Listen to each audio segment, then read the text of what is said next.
What's going on, everybody? Welcome back to Heavy Wrench. Today we're doing a little something on a 1120 John Deere tractor.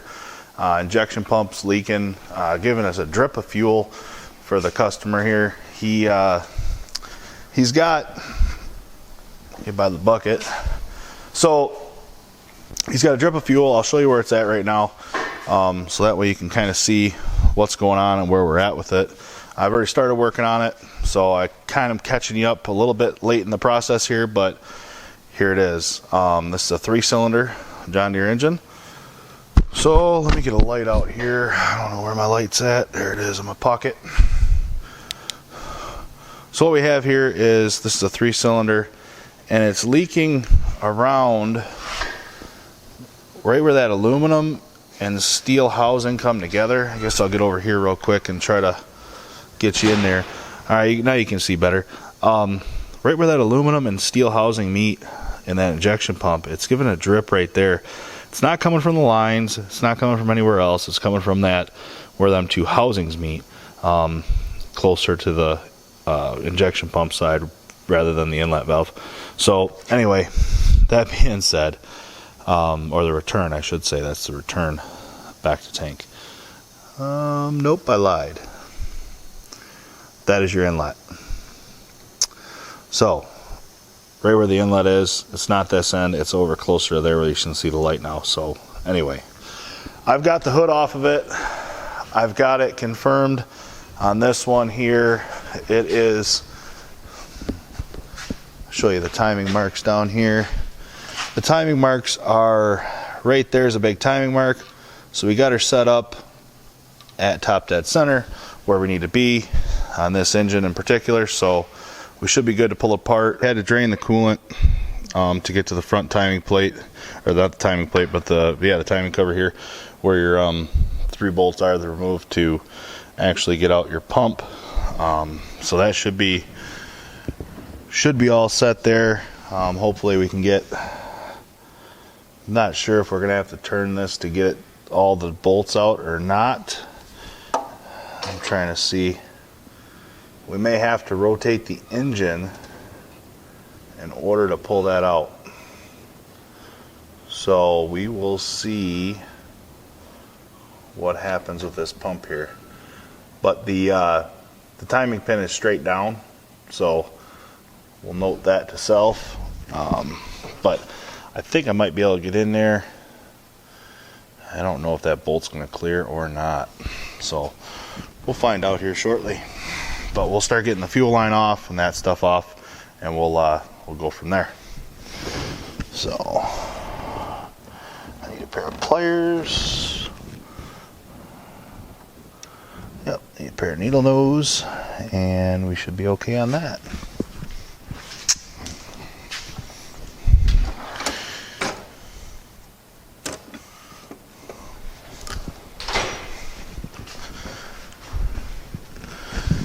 A little different wearing this lapel mic here. You guys can probably hear me way better of what I'm doing all the time, so hopefully this works out for us and we'll be able to have a little bit better sound when I'm talking here. But these little tractors, I've never really seen 1120 before. Kind of an odd size, I think, but it seems like a pretty nice little tractor. These little Easy Red trays are pretty nice. Magnet mounts and whatnot. Let's see, an 11/16 for the fuel line, it looks like, and a 9/16 for that one. Might even have a 9/16 in my pocket. Nope, I don't.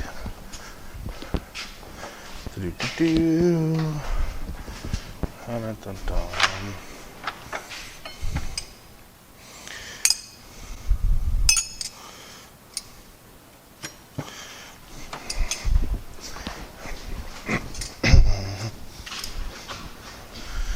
Okay, let's get this.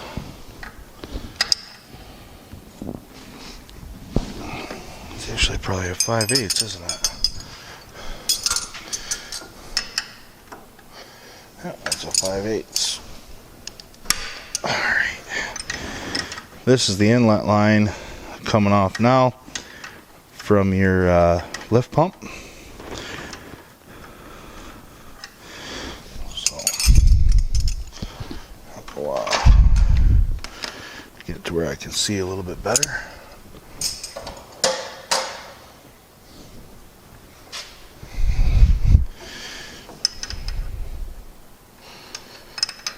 I don't want to make the video too boring of me just taking lines off, but I'm going to take this line off.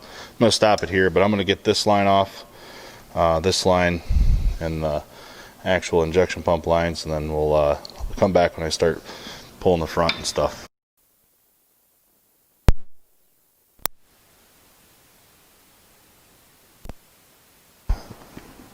Is looking for marks on injection pumps is a big thing that you have to really keep your eye out for.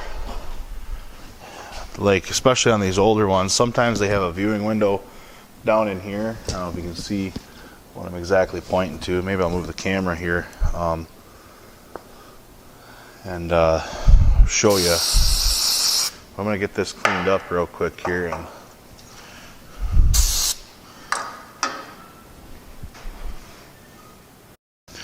one thing I do want to note while I'm taking this off is if we look here, there's a scribe. I'll bring that camera down closer for you so you can kind of see what I'm talking about. And I'm going to look for a timing mark of some sort on this cover if there is one. If not, I'm going to scribe a line so I line that back up and we get our exact timing back again. So here, I'll take you off this darn thing here, and we'll see if we can't get it so I can see what I'm looking at too here. And I'll kind of see if the light shows it and get a good zoom in here. Maybe see that line right here, and that line is scribed in the cover. And then there's also,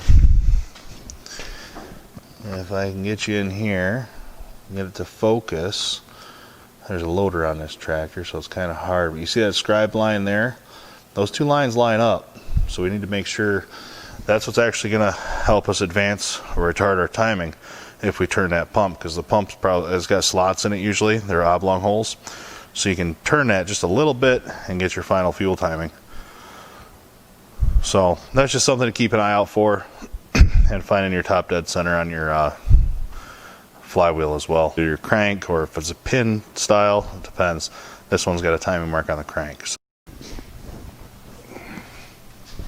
Alright guys, so I kind of made a mistake here with the video.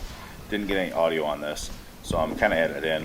What it is, I pulled the valve cover off, and I actually turned it over until I made sure and confirmed top dead center cylinder number 1, and the timing mark was on the timing mark. So that being said, it took a little while, quite a bit longer, to get it to roll over and confirm that everything was timed properly. That is the number one thing that can cause you major issues with doing an injection pump. So for those of you that know, good to go. For those of you that don't, I guess here's the portion where I'm kind of explaining it. There's not really much going on in the video here, so it's just a spot where I could do this. But anyway, took the valve cover off, confirmed that we're on compression of number 1, and when it does come around to the crankshaft where the alignment marks are in the crankshaft, it does give us a good top dead center of 1, and the lines line up. The injection pump on this one, it did take extra time. I had to roll the engine completely over and take out each bolt at one time. So that's where I had to roll over the engine, because the 3 bolts in the front of the injection pump that actually hold it on where the dowel pin is, it has only one spot where you can get each individual bolt out. So you have to pull those out one at a time and make sure that the last bolt you pull out is where top dead center of 1 is. So that was kind of the tricky part. I didn't get a lot of that on camera, so I cranked it. cranking the engine over by hand. So that worked out, but those are the things to keep in mind when you're doing an injection pump. You know, timing is the most important part of it, so making sure you have it timed right. But that's all I got for you on this portion. You'll be right back into the video here now. I know.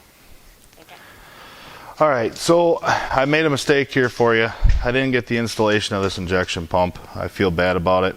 I went down to the injection pump shop and I had it full reman done on it. The guys where I take these things are really good at what they do. The problem was where it was dripping was at the back side where this aluminum housing was. He said that seal was definitely flattened where the steel and the aluminum over time. That's what happened to it. Other than that, it was a pretty simple install. Radiator hose went back on, front cover, tightened the bolts down in the gear. It was timed to cylinder number 1. That's all important stuff to keep in mind. Other than that, this tractor's running good now. No leaks other than we got a hydraulic leak right down in here on this hose. This hose right here is bad, and then there's a similar one on the other side that's got a leak. So that's what's dripping there. Loader's still in the air. I just haven't set it down yet because I was looking for leaks while it was running. So other than that, that's the 1120. Probably going to be just a short video on this one. I do apologize for not getting the installation of that, but we are moving forward. Talk to the customer. We're going to see if we can replace some hydraulic hoses that are leaking and get this one wrapped up and out of here. So pretty nice little tractor. It's got some unique things on it though. I do have to say, them tires are quite out of proportion for this 1120. They've got some serious meats on the front here for flotation. If you look at the rears in comparison, I don't know if you can tell, but it's definitely got some size on the front tires. So it should hold it, whatever it'll pick up.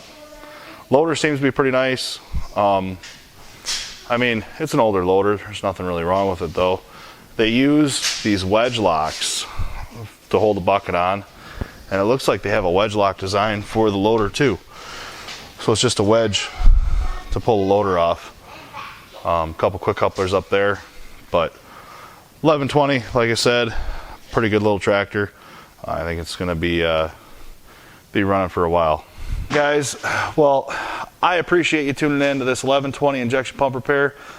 Hit that like button if you liked what you're seeing here. Hopefully we'll get some more content like this to come out with this new venture I'm doing. I've got the flatbed video that's still in the works here. This is kind of in the middle of it, so waiting on some other parts for that. But we are doing some serious different things on the channel now, so hopefully you like it. If you do, hit that thumbs up. Subscribe if you haven't yet. I appreciate it. Check us out on Saturday nights. And there is some merch available, some sweatshirts, some hoodies, some t-shirts, hats, whatever, whatnot. So check that out. Thanks for tuning in all the way to this point. I appreciate it. Have a great night and keep that iron moving.